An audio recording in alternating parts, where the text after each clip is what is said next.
आजा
hello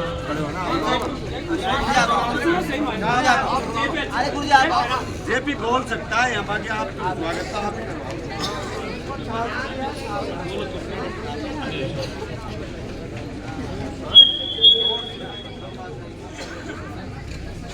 hello. हाँ, सभी भाइयों से निवेदन है जहाँ तक कोशिश हो बैठ जाए। और जैसा कि हमारी जो पॉपुलर और लोकप्रिय उम्मीदवार है श्रीमती आशा जी, वाकई 5 साल जो है बहुत मेहनत की थी और उस मेहनत का परिणाम है जो ये जो जनसैलाब हम सभी यह देख रहे हैं, ये जो तूफान चल रहा है भीड़ का, पब्लिक की भाव का, निश्चित रूप से जो है अच्छे संकेत मिल रहे हैं, बहुत ही अच्छे संकेत। और सभी से, स्थानीय ग्राम से, हमारे जितने भी भाई यहाँ बैठे हुए हैं, माताएं बहनें सभी, उनसे निवेदन है मैडम को जो है ज़्यादा से ज़्यादा अधिक से अधिक संख्या में वोट देकर जो है विजयी बनाए। निश्चित रूप से वो जो एक नारा दिया था मैडम के लिए कि आशा कुमारी कैसी है, दिया कुमारी जैसी है, बहुत अच्छा नारा था। निश्चित रूप से जो है दिया कुमारी जैसी ही हमारी आशा मीणा है। और हम सभी ये जो जनसैलाब आप देख रहे हैं यहाँ, ये जो एक तूफान चल रहा है, निश्चित रूप से जो है बहुत ही अच्छा संकेत है। और हम आश्वस्त हैं कि मैडम जो है निश्चित रूप से जो है कई वोटों से जो है जिता कर भेजेंगे हमारे इस एरिया से। धन्यवाद। हाँ, अब जो हमारे यहाँ जो स्वागत समारोह की जो परंपरा है, सबसे पहले हमारे ग्राम पंचायत सरपंच श्रीमती गुलबाई मीणा, उनसे हमारा आग्रह है मैडम का जो है स्वागत करें और आप जो है तालियों द्वारा स्वागत करें।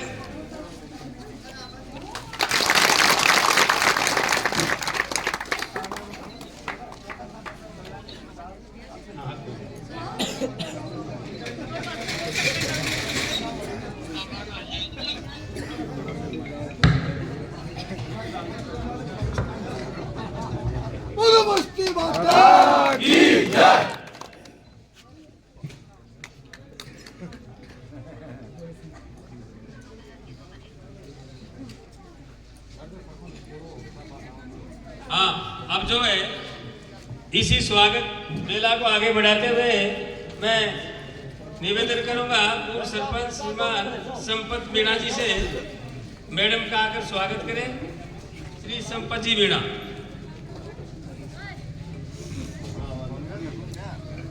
और इसके बाद में हमारे गांव के जो बुजुर्ग हैं, और यहाँ तक मैं कह सकता हूँ कि इस पंचायत में मैडम के जो सबसे नज़दीक है और भी सबसे ज़्यादा नज़दीक, मैं श्रीमान बद्रीलाल जी मीणा, हमारे जो बुजुर्ग हैं, जो सम्मानजनक आदमी है, जो पटेल भी है, पूर्व अध्यक्ष है, उनसे निवेदन करूँगा मैडम का स्वागत करें।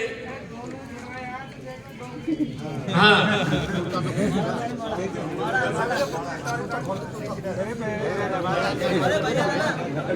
इसके बाद में हमारे श्रीमान रामावतार जी मीणा जो यही मौजूद है रिमोट से, बीजेपी नेता श्रीमान रामावतार जी मीणा उनसे आग्रह है मैडम का स्वागत करें। और कैलाश जी मीणा, कैलाश जी मीणा, जहाँ भी आप हमारी आवाज़ सुन रहे हैं, प्लीज यहाँ आकर जो है मैडम का स्वागत करें और आप सभी जो है तालियों द्वारा स्वागत करें। तालियों से करें। और इसके साथ साथ हमारे तो लोकप्रिय जो कई वर्षों तक एक पूर्व सरपंच श्रीमान राम प्रताप जी मीणा से निवेदन है, वो भी जो है यहाँ आकर मैडम का स्वागत करें। श्रीमान राम प्रताप जी मीणा।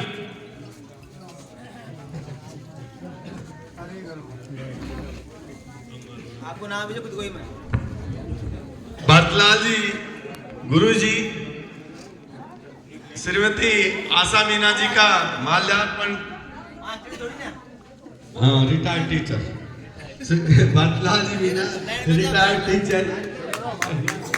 बहुत बहुत अच्छा, धन्यवाद भरतलाल जी, आपने मैडम का सम्मान किया। बट मैडम का दोनों हाथ रख के आशीर्वाद भी दे दो दिल से।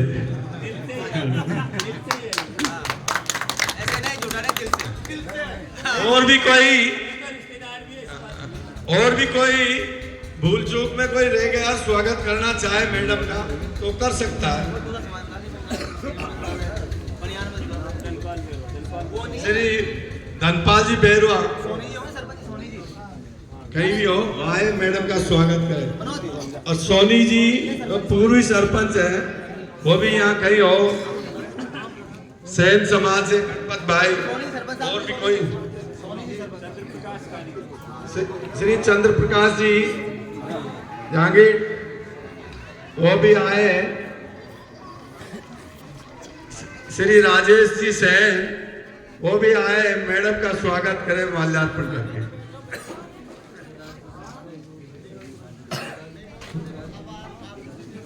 श्री गिरिराज जी गुप्ता, आपको आमंत्रित किया जाता है स्टेज पे मैडम के स्वागत के लिए।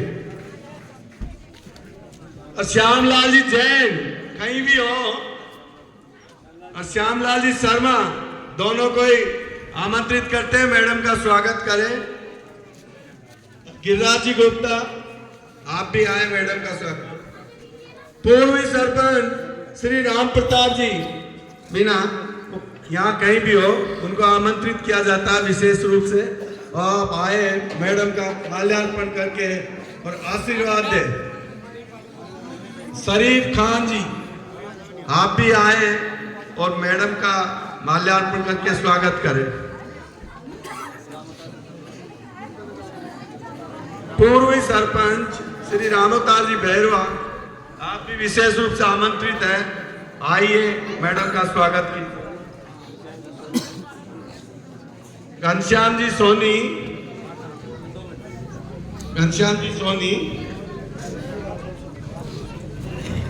चलिए।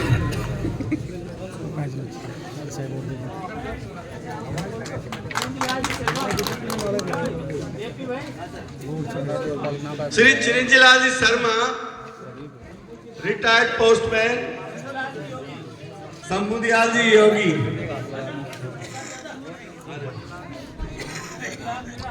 श्री ब्रजलाल जी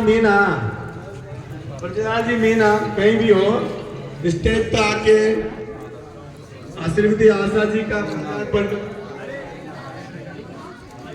श्री राजाराम जी मीना, रिटायर्ड पीटीआई, आमंत्रित किया जाता है कि आप मैडम का माल्यार्पण करके स्वागत करें। और साथ ही हमारे युवा नेता कार्यकर्ता आशा जी का मनोज कुमार जी, आप भी मैडम का माल्यार्पण करके स्वागत कीजिए।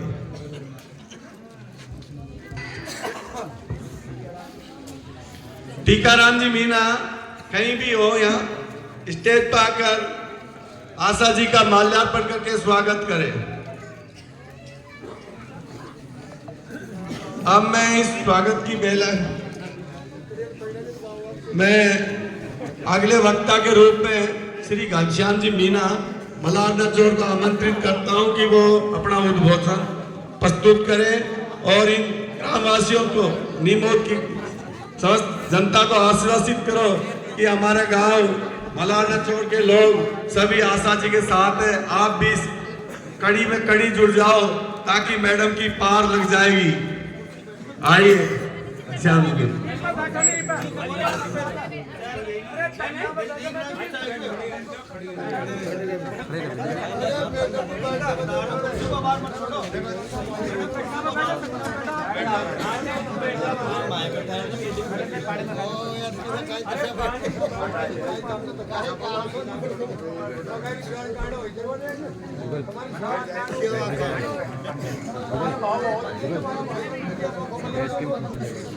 राम राम साहब, मैं उपस्थित सभी लोगों से ये आग्रह करूंगा कि आशा जी को इस समय मूलभूत जो आवश्यकता है वो मतों की है और मत अपने पास है। आज सुबह मलाना चौर की बात है, मैं स्टैंड पे था, वहाँ चर्चाएं होती रहती जहाँ भी लोग बैठते हैं, तो चर्चा चल रही थी आशा जी के पास टिकट नहीं है और लोगों के पास टिकट है, तो बिना हथियार के ये कैसे युद्ध जीतेगी, ये हमारी समझ में नहीं आ रहा। मैंने उनको बताया कि जो भी उम्मीदवार है वो किसी भी पार्टी का है, बिना पार्टी का है, उनके किसी के पास भी कोई हथियार है, सब निहत्ते हैं, सब भीख मांगते हैं मतों की। तो किसके पास हथियार है बताओ? उसके पास कोई जवाब था। मैंने कहा कि हथियार की जहाँ बात आती है वो मत आज का हथियार है और वो हमारे पास है, आप सबके पास है, मतदाताओं के पास है। वो हथियार आप जिसको भी दोगे वो विजय होगा, उसको कोई रोक नहीं पाएगा और वो एक ऐसा हथियार है जिसका कहीं कोई तोड़ नहीं होगा, उसको कहीं रोका नहीं जाएगा। अब जहाँ रही डॉक्टर साहब की बात, तो मैं बताऊं डॉक्टर साहब ऐसे कलाकार हैं, वो उनका बस चले तो वो ऊपर वाले को भी धोखा दे दे। इसके लिए मैं आपको एक किस्सा बताता हूँ छोटा सा। ऐसे व्यक्ति को एक बार परमपिता परमात्मा मिल गए, तो उन्होंने कहा कि राम जी महाराज, अब हमने काफ़ी विकास कर लिया है और हम इतने संपन्न हैं कि अब हमको हमारा काम चलाने में हम संपन्न, आपकी आवश्यकता नहीं है, आप आराम करो। परमात्मा मुस्कुराए और कहा कि भाई मैं भी काफ़ी परेशान हूँ कि अब मुझे भी आराम की आवश्यकता है, इसलिए मेरा आपसे एक निवेदन है कि आप मेरे लिए एक छोटी सी कुटिया बना दो मिट्टी की, जिसमें मैं आराम कर सकूँ, उसमें चारपाई लगा दो। बोले आपने बहुत छोटी चीज़ मांगी है हमसे, हम तो अब कर रहे थे, आप बड़ी चीज़ मांगो। कि बस मुझे और कुछ नहीं चाहिए, केवल एक छोटा सा ये इतना बना दो जिसमें आराम कर सकूँ। उसके बाद में डॉक्टर साहब जैसा व्यक्ति दौड़ा और खोद के मिट्टी लाने लगा। घर बनाना था ना उनको परमात्मा के लिए। परमात्मा ने उनसे कहा, भले आदमी, तू मेरे लिए झोपड़ी बनाना चाहता है, पहले मिट्टी तो बना ले। भाई झोपड़ी तब बनाएगा तू मेरे लिए, तब मिट्टी बनाएगा पहले, तो तू मिट्टी तो बना ले। जब हम मिट्टी नहीं बना सकते, परमात्मा को चैलेंज करते हैं, तो ऐसे जो भारी नेता है वो मतदाताओं को भी चैलेंज करते हैं और हमारी ताकत का दुरुपयोग हमारे ऊपर करते हैं। इसका एक उदाहरण मैं बताता हूँ आपको। मलाना चौड़ में नीमोद ब्रांच के पास एक चाय की दुकान है। उस समय बजरी का जो धंधा चल रहा था, उसमें डॉक्टर साहब का भी दौरा इधर से होगा। वहाँ कई लोग बैठे रहते हैं चाय की दुकानों पर, तो उनके वो टोल वालों से किसी डंपर वाले का कुछ कहा-सुनी हो गई। पीछे से डॉक्टर साहब को उन्होंने सूचना कर दी कि डंपर वाले, खुद डॉक्टर साहब आए। कोई आदमी झंझट करता, समझ में आती है बात। आए और एक लड़के को खुद डॉक्टर साहब ने पीट दिया मलाना चौड़ में। तो आप अंदाजा लगाओ, जो व्यक्ति हमारा ही मत लेके हम पर ही प्रहार करे, ऐसे व्यक्ति को किस बात का मत चाहिए। दूसरी बात, मत देने का सवाल भी जहाँ अगर आए तो डॉक्टर साहब को अब तक देते ही आए हैं। तो मतदाताओं को दूर किया है तो डॉक्टर ने किया, हमने डॉक्टर को दूर नहीं किया। ये स्वयं की डॉक्टर साहब की जिम्मेदारी, हमारी इसमें कोई जिम्मेदारी नहीं है। दूसरी बात, यदि वो समाज के भी इतने बड़े लीडर हैं तो उनको अपने स्थान पर चुनाव लड़ना चाहिए था। यह क्या औचित्य है उनका? तो वो लोग, सच्चाई ये है कि ये लोग बेशर्म लोग हैं, मैं चैलेंज से कह सकता हूँ। दूसरी बात, इनका काम है एक दूसरे को लड़ाना। भैया आपको तकलीफ है ना, तो मैं आपको भी चैलेंज करता हूँ इसके लिए। आप डॉक्टर साहब को बुला लो और वो निरंतर नहीं हो जाए ना तो मेरे से कह देना। मेरी बात में सच्चाई, मुझे आपने कोई नहीं रोक सकता जिस चीज को मैं जो कह रहा हूँ। मेरा मतलब किसी की बुराई से नहीं है, मैं जो कह रहा हूँ ये सच्चाई है। अतः आपसे निवेदन है मतदाताओं से, आप आशा जी को मत दे करके विजय बनाए, है ना, वही सफलता होगी। और ऐसे लोगों के लिए वही जवाब होगा, वो ऐसी जवाब से मानेंगे, ऐसे ना मानने वाले नहीं है कि नहीं। अतः मैं ये निवेदन करता हुआ कि आशा जी को विजय बनाए, इसी आशा के साथ मैं अपना उद्बोधन कम करता हूँ। अगले वक्ता के रूप में मैं जेपी करेल को आमंत्रित करना चाहता हूं कि वो आए और अपना उद्बोधन प्रस्तुत करें। जेपी करेल।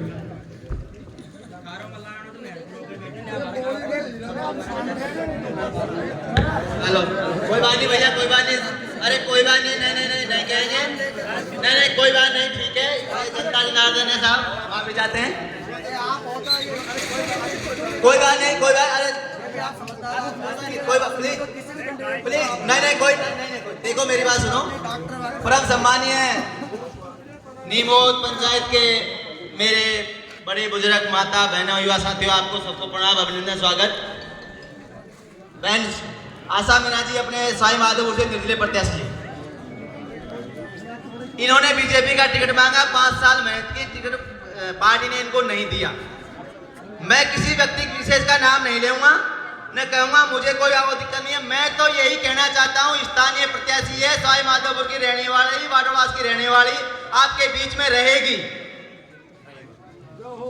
आपके बीच में रहेगी, यहीं जिएगी, यहीं पढ़नी है, यहीं ससुराल है, यहीं सब कुछ है, यहीं बच्चे, यहीं इनके पति गंगानगर नौकरी कर रहे हैं, वो भी रिटायरमेंट होकर यहीं आएंगे। आपकी सेवा में 5 साल में कोई कमी हो तो मुझे बता दीजिए।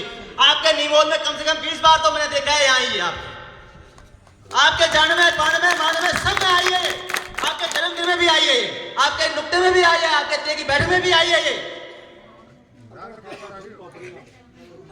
आप ये मत कहिए कि आपके मलान चौड़ में कितने के भैया आप बोल रहे थे। कोई बात नहीं, ठीक है, आप उनके हितैषी होंगे, दे देना वोट, ये नहीं कहते हम। मत आपका अधिकार है, कहाँ देते हो मत, कहाँ देते हो, वो आपका अधिकार है। इनका भीख मांगना है, मत इनसे हाथ जोड़ के इनका निवेदन है कि मुझे वोट दीजिए, जिताइए। मैं स्थानीय प्रत्याशी हूँ, वो नीमोद की जनता से मैं आग्रह करता हूँ। नीमोद मैडम हमारा ऐसा गाँव है, यहाँ बनिया आसपास के इलाके में बनिया गाँव के नाम से जाना जाता है। साइलेंट वोट मिलेंगे, वोट दो जो आपको लगे अच्छा। स्थानीय कैंडिडेट है, मेरा निवेदन ये है, मैडम अच्छा वोटर मतों से जीत रही है। आपका एक एक मत भारी है, आपका एक एक मत की कीमत है। आप सोचो, फिर कहेंगे मैडम आपके बीच में कभी भी यहीं रहेगी, कहीं नहीं जाएगी, माधोपुर रहेगी। माधोपुर अपने यहाँ से 30 किलोमीटर है। आपको जीतने के बाद में तो कई लोग तो कैमरे में देखते हैं 4-4 घंटे बैठे हैं, मिलेंगे नहीं। मेरा आप सभी से हाथ जोड़ के निवेदन है, मैडम को भारी मतों से विजय बनाएं और इनको आप नीमोद पंचायत का, नीमोद ग्राम का आशीर्वाद प्रदान करें। धन्यवाद, थैंक यू। मैं अब माननीय आशा जी मैडम से निवेदन करूंगा कि आपका उद्बोधन पहला जी सरपंच साहब अपना उद्बोधन दें, उसके बाद परम सम्माननीय सभी मेरे मित्रतुल्य मेरे युवा साथियों सभी को मैं हाथ जोड़ के नमस्कार करता हूँ। मैं ये चाहता हूँ कि जो भी आने वाले व्यक्ति के रूप में आशा जी ने भी पूर्णता रूप से 5 साल के लिए सभी कामों के लिए आई है, आती रहेगी। ये तो इनका मांगने का काम है, अपन को देने का काम है, मतदाता का काम है देने का। पर प्यार से देखो, सभी प्यार से वोट मांगते हैं, सभी आपके नसीब में मिलेंगे। आपके नसीब में मैडम जो हमारी पंचायत तो सीधे जब देवता जरूर मैंने तो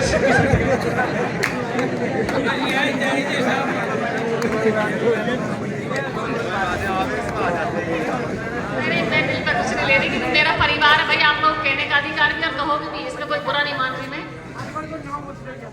नीमौत के सभी पंच पटेल जो पिता तुल्य यहाँ विराजमान है, और सभी आए हुए बाहर से सभी हमारे पंच पटेल और मेरी बहनें आज इतनी संख्या में उपस्थित हैं यहाँ, सभी मेरी माताएं और युवा। देखो, पार्टी ने टिकट, सबसे बड़ा टिकट तो जनता का टिकट होता है, क्योंकि पार्टियों ने अपने अपने टिकट दे दिए। बीजेपी ने किसी को दे दिया, कांग्रेस ने किसी को दे दिया, और दोनों ही भारी प्रत्याशी हैं। मैं तो आपकी अपनी तो हूं ना, इसमें तो कोई डाउट नहीं है। आप लोगों से जवाब मांगूंगा, अपनी तो हूं ना। उतना तो मानोगे मुझे कि नहीं मानोगे? बताओ, नहीं बोले मानोगे तो भी अपनी रहूंगी, नहीं मानोगे तो भी आपकी रहूंगी, क्योंकि मैं आप ही के बीच में रहूंगी। आपको छोड़ करके जाने वाली नहीं हूँ। बनना नहीं बनना किस्मत की बात है, क्योंकि अधिकार है मेरा आप लोगों पे। क्योंकि 5-6 साल इतने टाइम से मैं आपके बीच में हूँ, दुख में भी साथी रही हूँ, सुख में भी रहूंगी। जैसे भी मुझसे आगे अगर मुझे मौका मिला तो इसी तरह रहूंगी, क्योंकि मुझे लोगों की तरह ना तो लड़ाना आता है ना झगड़ाना आता है। क्योंकि लोग आपस में लड़ाई झगड़े कराते हैं, मैं तो सबाई माध्यम से अमन, शांति और चैन चाहती हूँ हमारे लोगों के बीच में, और भाईचारा चाहती हूँ। इसके अलावा मैं कुछ भी नहीं चाहती किसी से भी। और भैया, एक बात हो सकता है उसको अदरवाइज मतलब बोलूंगी जरूर, क्योंकि आपने बोला इसलिए बोलना पड़ेगा मुझे। तो बुरी इनको भी नहीं लगेगी। मेरा इतना सा निवेदन है, आपको बाहर वालों के लिए इतना दुख हो रहा है, और मैं आपकी बहन, बेटी, बहू सब कुछ हूँ, मेरे लिए दुख नहीं हो रहा? मेरे लिए नहीं हो रहा क्या? बताओ ना। आपको तो हूं ना, मैं दूसरों की थोड़ी किसी की। वही मेरे अपने ही सब, और आपकी रहूंगी मैं हमेशा। और कभी भी किसी भी टाइम मेरी कहीं भी जरूरत होगी, मैं आपके बीच में ही रहूंगी। और सवाई माधोपुर से देखो, मैं तो एक बार मौका मांग रही हूँ आपसे। आपने दूसरे लोगों को तो देखो, एक को तो 30 साल से मौका दे रहे, एक को 20 साल से मौका दे रहे। अब इस बार आप लोगों का निर्णय होगा कि आप क्या करोगे, क्योंकि आप में आपके अंदर बहुत बड़ी ताकत है, और आपकी ताकत सारे टिकटों को एक तरफ खड़ा कर देती है। टिकट रखे ही रह जाते हैं, निर्णय जनता का होता है। मैं तो आप लोगों से निवेदन कर सकती हूँ, भीख मांग के वोट मांग सकती हूँ, और आपका समर्थन मांग सकती हूँ। और इस सभी से मेरे पंच पटेलों से यही निवेदन है कि आप मेरे ऊपर आशीर्वाद बनाए रखना, मेरे को छोड़ना मत बीच में, क्योंकि मैं तो दिल से कहती हूँ आप मुझे बीच में मत छोड़ना। आपका अगर मुझे आशीर्वाद और समर्थन मिलेगा तो मैं तो बहुत कुछ करने की उसमें हूँ, पर आपके बिना कुछ भी नहीं हूँ मैं। अब ये निवेदन है मेरा आप सबसे, मुझे बीच में बिल्कुल मत छोड़ना आप सब, क्योंकि सब तरह की बात करेंगे लोग, अलग अलग तरह की बात करेंगे। लेकिन अभी अच्छा लगता मैं किसी के लिए कुछ भी बोलूँ, कोई सब मेरे लिए सम्मान नहीं है। हमारे सभी नेता सम्मान नहीं है मेरे लिए। कोई पिता सम्मान है तो कोई दूसरे वैसे सम्मान नहीं है, तो मेरे लिए तो किसी का कोई अपमान नहीं है मेरी नजरों में। तो इतना ही कहूंगी आप सबसे, आशीर्वाद मेरे ऊपर पूरा बनाए रखना। और मैं तो आपसे हाथ जोड़कर निवेदन करती हूँ कि जोड़ी फैलाकर इस बार मुझे मेरा वोट मेरी झोली में बहुत सारे भरो, जो कि विजय बने अपन। अगले वक्ता के रूप में श्री बद्रीलाल जी पटेल को आमंत्रित करता हूं कि आप इस गांव की तरफ से मैडम को आश्वस्त कर दो। 2 शब्द आपको बोलने हैं स्टेज पर आके, बद्रीलाल जी। और इसके बीच में मैं आपसे निवेदन करना चाहता हूं कि 6 तारीख को मैडम फार्म भरेगी, जिसमें आपको ज्यादा से ज्यादा में संख्या में पधारना, सभी माता बहनों को, गाँव वासियों को। साधन की व्यवस्था हम करेंगे, आपको वहां जाना है। आपकी भाषा में जैसी है, आप पटेल जी मैडम का आशीर्वाद दे दो। नीमौत की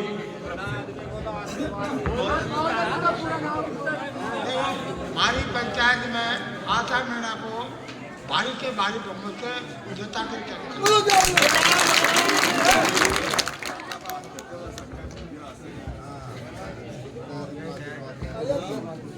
जय हिंद, जय भारत। राम राम साहब।